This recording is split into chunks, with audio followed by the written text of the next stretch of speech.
ఏమండో ఎలా ఉన్నారు అందరూ?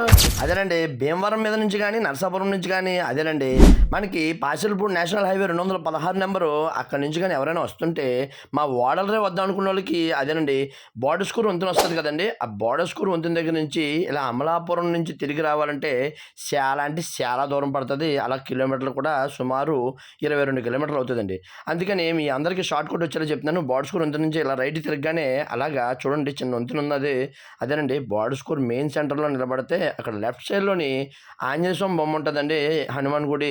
అక్కడ దండం పెట్టుకొని అలా కొంచెం ఎదరగానే చూస్తే మీకు బెండమూరు 11 కిలోమీటర్లని బోర్డ్ కనపడుతదండి. అదేనండి బోర్డర్ ఊర్లోంచి అలా డైరెక్ట్‌గా వచ్చేస్తుంటే మనకి వంతెన వస్తదండి. ఆ వంతెన దగ్గర నుంచి లెఫ్ట్ తీసుకుంటే నేషనల్ హైవేలా కనబడుతదండి. మనకి ఈ రోడ్‌లోంచి 2, 3, 4 అంటే లైట్ వెహికల్స్ ఎళ్తాయండి. అంటే పైన తగిలేస్తే రాడ్‌లున్నాయన్నమాట.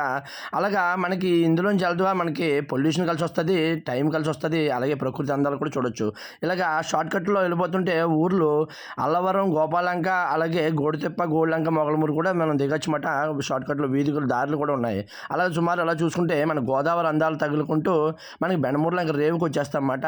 ఇక్కడ నుంచి స్ట్రెయిట్‌గా వెళ్ళిపోతే మనకి కొమరిపట్నం అదేనండి బెండమూరులో సెంటర్ వస్తది. మంగళాసంత అని ఊరొస్తది. అక్కడి నుంచి రైట్ తీసుకుంటే వాడల రేవు స్ట్రెయిట్‌గా వెళ్ళిపోతే కొమరిపట్నం అన్నమాట. మరి ఈ వీడియో నచ్చితే లైక్ కొట్టి, షేర్ చేసి, సబ్స్క్రైబ్ చేసుకొని మరిన్ని వీడియోస్ కోసం ఫాలో కొట్టడం మర్చిపోకుంటాను.